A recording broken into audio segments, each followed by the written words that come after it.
Perubahan redaksional dalam putusan MK nomor 103 tahun 2022 terkait gugatan terhadap mekanisme pemberhentian hakim dalam Undang-Undang MK memicu polemik dan berujung dengan pelaporan ke polisi.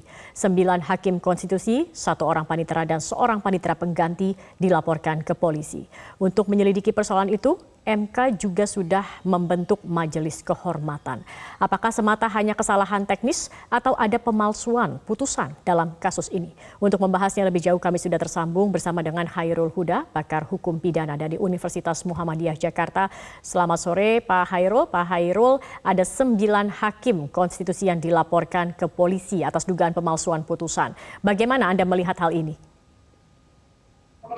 Iya, pertama patut disayangkan ya kalau peristiwa seperti ini terjadi di lembaga yang sangat berwibawa, Mahkamah Konstitusi katakan.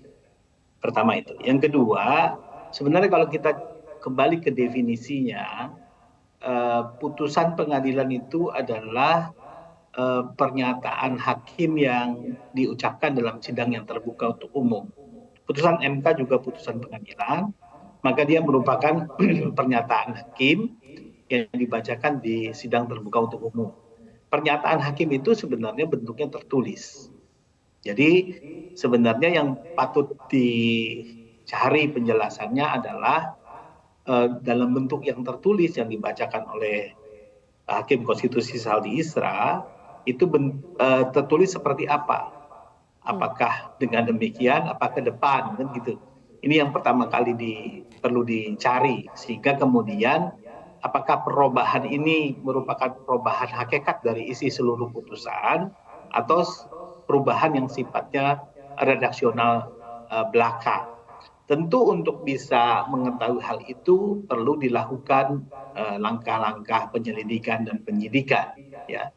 Terlalu pagi kalau kita mau mengatakan ini sudah masuk ke dalam kategori pemalsuan surat misalnya.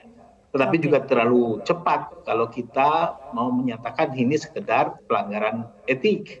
Jadi, tapi Anda melihat ada unsur pidanakah dalam hal ini, Pak? Atau ya, ini hanya sekedar masalah etik saja? Yang harus dijadikan acuan adalah mana yang menjadi putusan.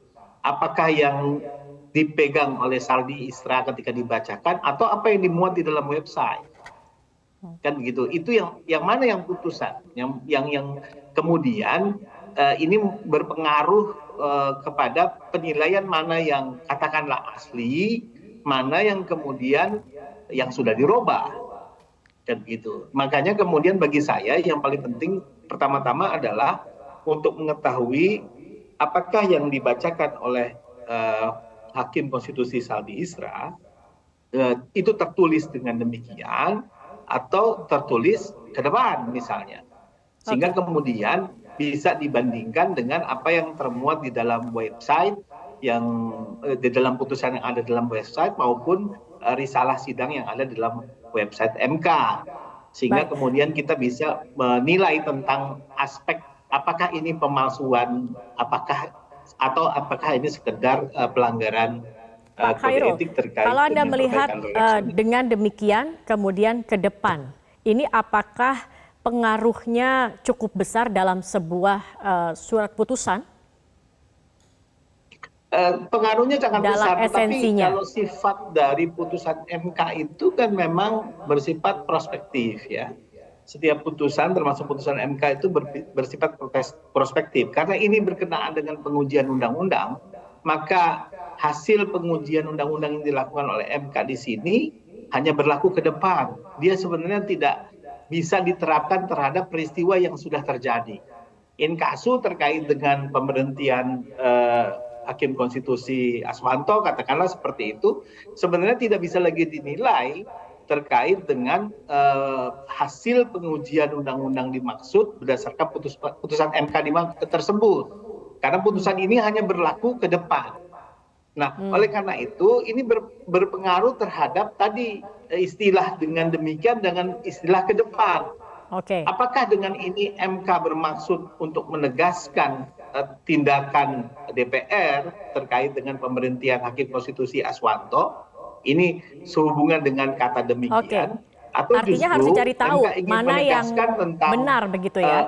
Dengan undang-undang demikian MK atau ke ini depan. berkenaan pengertian hakim MK hanya berlaku ke depan maknanya. Oke, artinya kalau memang yang benar adalah ke depan, pemberhentian Hakim Aswanto ini bisa batal.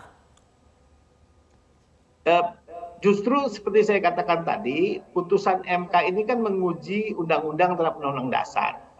Hasil pengujian putusan MK ini tidak bisa diterapkan dalam kasus pemberhentian Hakim Konstitusi Aswanto. Hanya bisa diterapkan terhadap rencana pemberhentian Hakim MK pada masa mendatang. Makanya dalam konteks seperti ini sebenarnya istilah ke depan lebih relevan digunakan daripada dengan demikian. Saya kira itu. Oke, baik. Saat ini ada Mahkamah Kehormatan MK, begitu yang juga sedang melakukan penyelidikan internal. Apakah menurut Anda ini cukup? Saya kira kita harus mempercayakan Majelis Kehormatan MK untuk melihat apakah problem ini hanya problem redaksional yang memang harus diperbaiki untuk tidak menimbulkan ambigu makna dari putusan tersebut, atau memang ada kesengajaan seperti dikatakan Saudara Ziko untuk melakukan suatu pemalsuan terhadap putusan yang memang sudah disusun dan ditulis oleh Hakim MK dan kemudian dibacakan pada bagian itu oleh Hakim Konstitusi Saldi Isra dalam hal ini. Jadi aspek pemeriksaannya tentu berbeda dengan aspek pemeriksaan yang dilakukan oleh kepolisian terkait dengan laporan pemalsuan dari putusan MK dimaksud.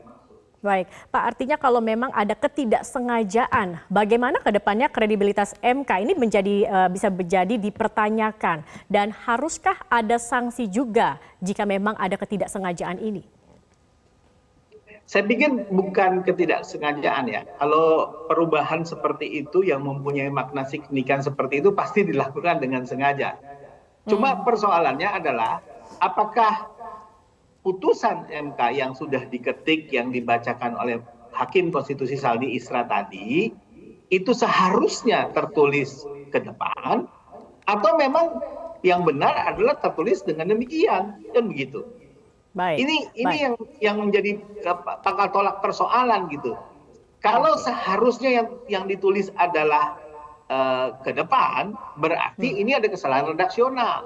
Tapi kalau yang memang dalam musyawarah Hakim MK mereka ingin menegaskan bahwa apa yang dilakukan DPR terhadap Hakim Konstitusi Aswanto itu tidak benar menurut hukum karena bertentangan dengan undang-undang yang makna ketentuan undang-undang ini sedang diuji dalam perkara tersebut, maka yang dituangkan dalam hal itu adalah seperti yang tertulis dalam atau yang diucapkan oleh Saldi Isra, yaitu dengan demikian. Baik. Nah, di sini letak krusial poinnya dalam hal itu. Baik. Terima kasih banyak Pak Khairul Huda, pakar hukum pidana dari Universitas Muhammadiyah Jakarta, sudah bergabung bersama kami di Metro hari ini. Selamat sore Pak Khairul.